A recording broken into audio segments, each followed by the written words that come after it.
seemingly right to left across the pitch, but fitting in with the favourable weather. I detected an optimism inside here I haven't experienced for some time at Pittodrie, given the recent run of form which has seen Aberdeen beaten only once in the last 7 league games. Well, this is their team today. Roberto Visconti hasn't recovered from a knee injury, and Fergus Tiernan comes into the side as their only change apart from that in goal. This is a new man from Denmark, the much experienced Peter Kier. He's played in the last 2 internationals for Denmark, and he's just spent 3 months with Besiktas. He scored 3 goals in his career, by the way, and even saved a penalty from his great mentor, Peter Schmeichel. Hearts, unfortunately for them, of Scott Severin out injured, but Stephen Simmons, who scored against Rangers, has recovered from a knee injury sustained against Sibs, which is a bonus for them. Steve Fulton comes in from the start. Ricardo Fuller from Jamaica is given a second run. And Scandinavia is well represented between the sticks, for in my view, Antti Niemi from Finland, on his form, is the best keeper in Scotland. And the referee today, Ian Fife. It's a different kind of test for these two clubs today. Aberdeen want to keep the momentum going. Hearts have got to regain some form. It's been a hard last month for Hearts. They did come back again when they played against St Johnstone, but then, even though they had a very good second half fight back against Hibs, they could have been well outplayed in the game altogether. So, as I said, they're looking at this match in 2 entirely different ways.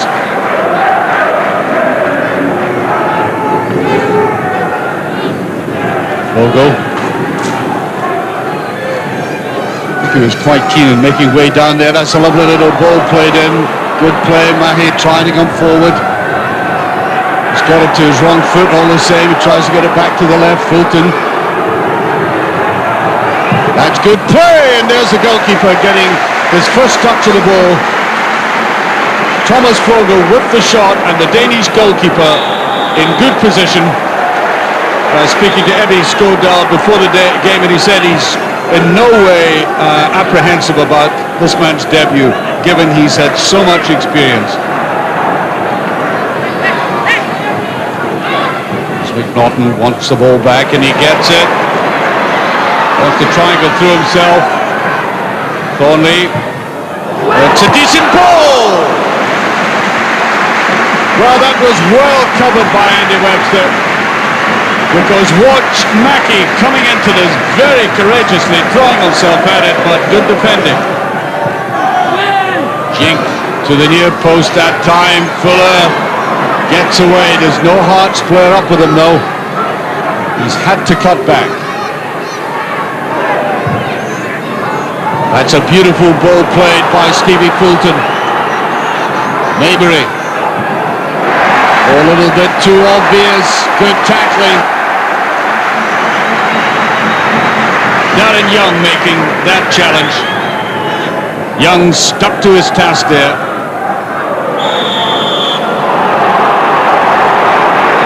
Pushed there by Thornley. Free kick.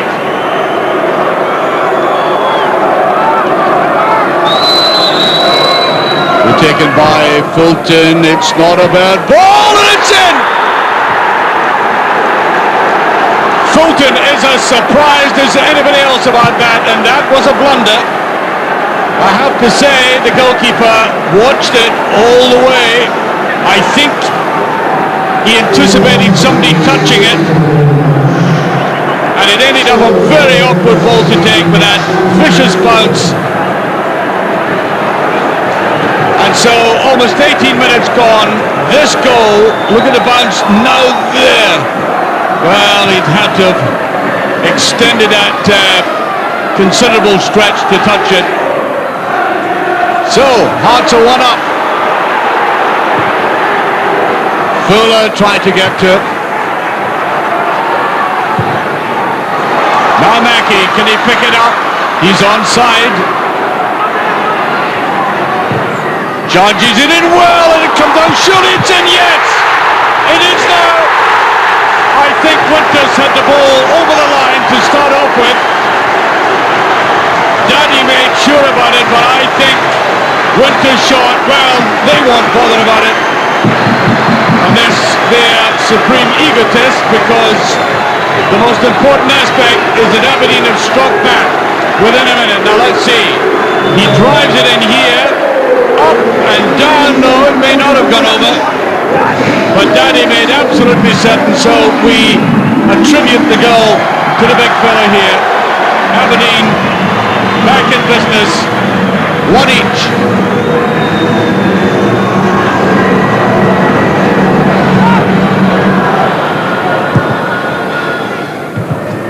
White.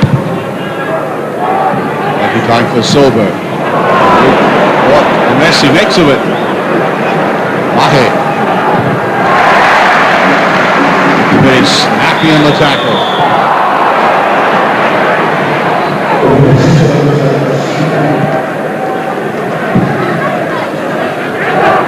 There's a touch and a free header. Once again, Kevin McKenna coming forward. Twice in the game he's wandered into the penalty area, and that was a much better effort. He could have done a lot better with that one. Daddy, can he lay it off quickly? Oh, not quickly enough. It just looks so cumbersome in the ball at times. I mean, I don't know whether it's lack of brain-leg coordination or not, but here is Thornley. Mackie inside him, and the penalty is awarded for the challenge.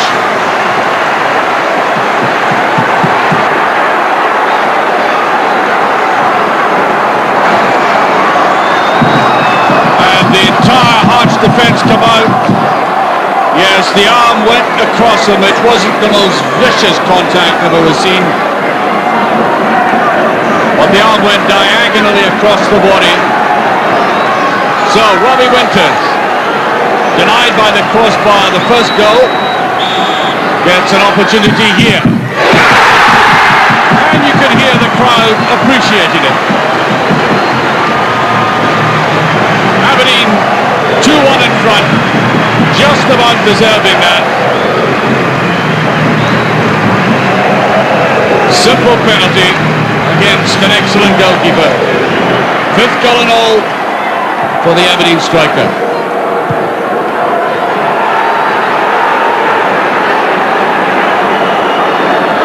Well, that's a free kick, but the assistant referee already had his flag up,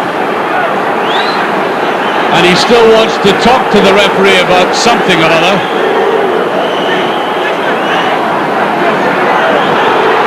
So it was before that tackle you've just been watching there. Pretty crude though it was. Well now, he is the Aberdeen players. Oh, it's a red card. Thornley has been red carded.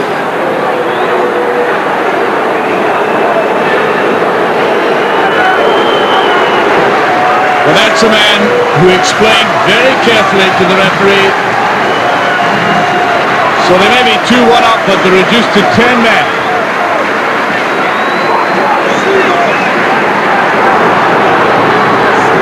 We've still got 10 minutes of this half and the whole of the second half. That's a long way to play with 10 men. It could get very rough indeed. And I think that was rather stupid of Darren Young to get involved the way he did. And the referee's got to have a word with him. And I think wisely telling him to cool it, and I think that will be the last warning.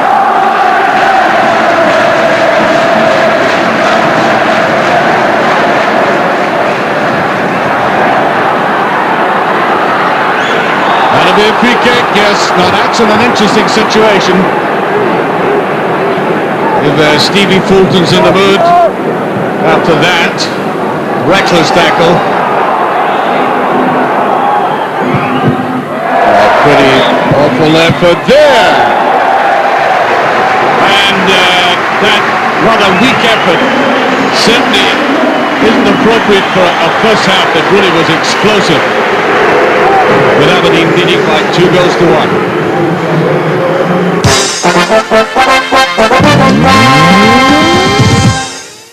Okay, Well, as we start the second half, it has been reported that Ben Thornley was sent off for a foul and abusive language. Now, if that were the case, maybe some abusive language ought to be directed towards him in the dressing room, because nothing can be more stupid than that in handicapping your team, even with a lead.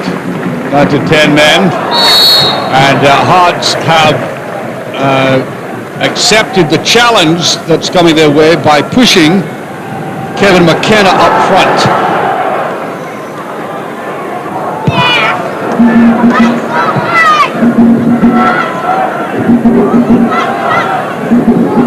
There's a little touch, Fuller picking it up. Little run through Adam, he's going to do it! It's an in-off, the equaliser. He made heavy work of it. Stefan Adam, the Frenchman, with a very sure touch there. At first I thought he may have taken it too wide. Good pass by Fuller all the same, and the goalkeeper really ought to have got that, looking at that again. Yes, I think he was at fault there. Maybe that first goal he let in, a little bit unfortunate, but there, watch him, he's down on it there. He should have been much more convincing about the way he took it. So right at the start of this half, Hearts back on level terms.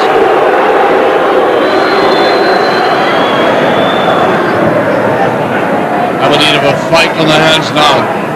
Remember the last time we had them on Scott Sport, they came back from 2-0 behind and very deservedly got a draw and should have won the game right in the final kick of the ball through Darren Mackey.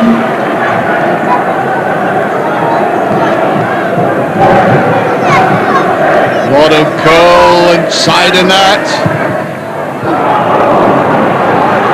Still not cleared all that well. Daddy. Oh, he did that brilliantly. But he cut it back. Just too much, and Nick Niemi showing courage. Can you imagine getting down in front of Daddy in that wood? It's like getting in front of a combine harvester. Look how he takes it along the line. And watch the goalkeeper coming out on him there. Bit of courage in that. Niemi tried to get in and he was pushed. Tried to get in amongst the cluster of players and the referee giving him protection. Watch it go up the well. Winters. Not seen much of him in this half. Ball's not been moving in his direction. Just touched away. Fulton. Oh, well read there, and that was late. Now Fogel will at least be spoken to by the referee, and given the way it's gone with all the carding that's been that we've witnessed, that'll turn out to be reckless. And he's off. Yes, I think that was almost inevitable that the referee might have been looking to balance things out. Well, he didn't need to look very far, did he?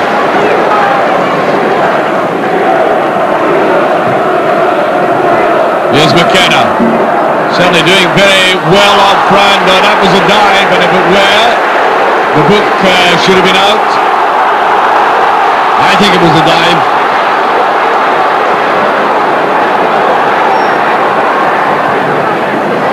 Darren Young to Solberg. That's not a bad ball.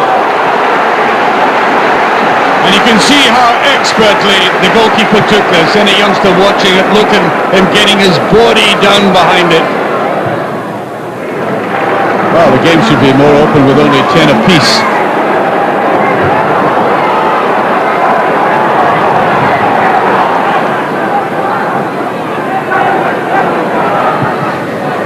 Got a bad ball in there, and it's in, yes! The substitute, Derek Young, puts Aberdeen in the lead. Why was there no cover there? The ball played across the goal, there was time to get players back, and they left Antti Niemi totally exposed. goes. The ball going one way, then the other. Now watch Young coming in there, getting in front of the defenders, which is inexcusable from a defensive point of view, but great opportunism by the substitute. Aberdeen are in front.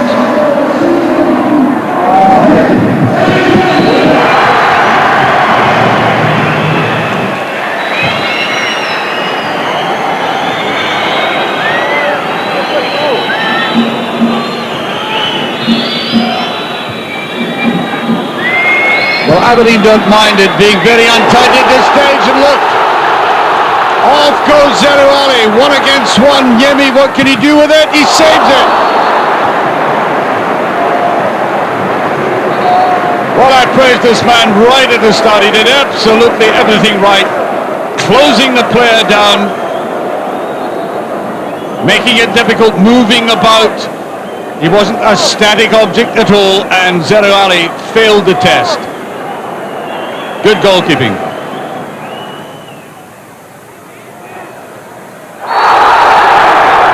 Well, I think that'll be a free kick, and it's getting very untidy there.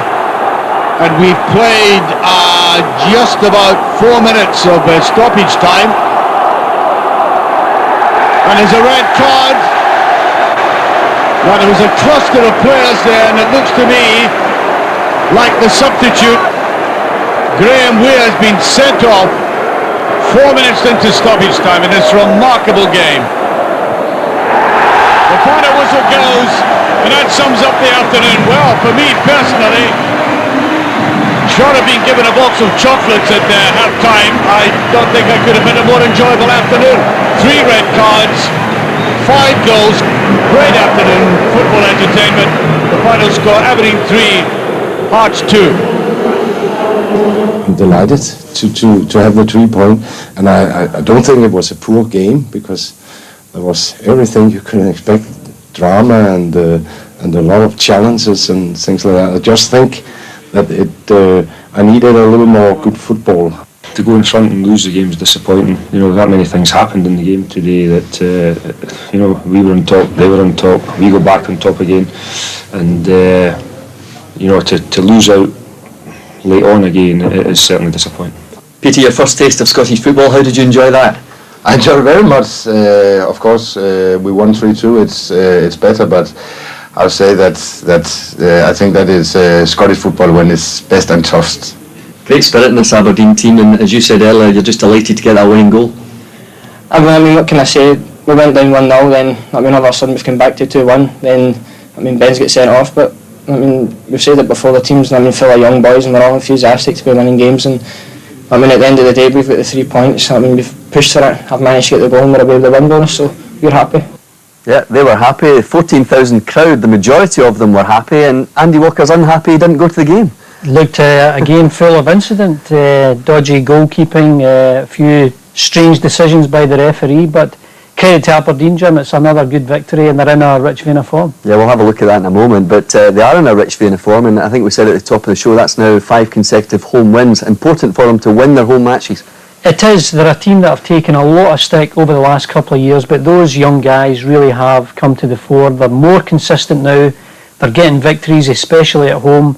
And even yesterday they managed to introduce another one, Fergus Tiernan, who's already played well at Celtic Park and gave a good account of himself yesterday, playing again from the start, so there's still more to come. And I was there, I didn't think Hearts played that badly.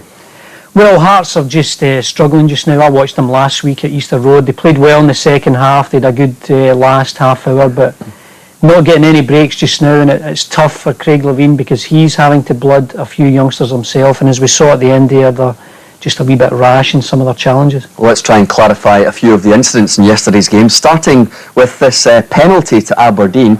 Now, it's Ben Thornley, and I thought at the time, Andy, it was a dive, and you've seen the pictures, you agree?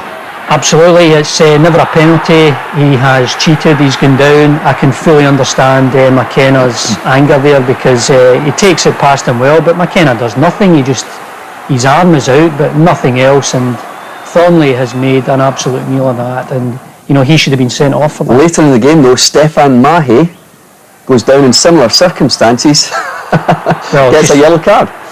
Yeah, well, it's just a pathetic attempt at a dive, isn't it? I mean, I haven't seen one as bad as that, but that's exactly the type of action that should be taken, especially in the box, where it's going to hinge on, you know, a win or a draw, people, you know, losing money out of it. And I think the referee made the right decision, but he certainly got the first one wrong with Thornley. Well, let's have a look at Aberdeen's new goalkeeper, Peter Keir.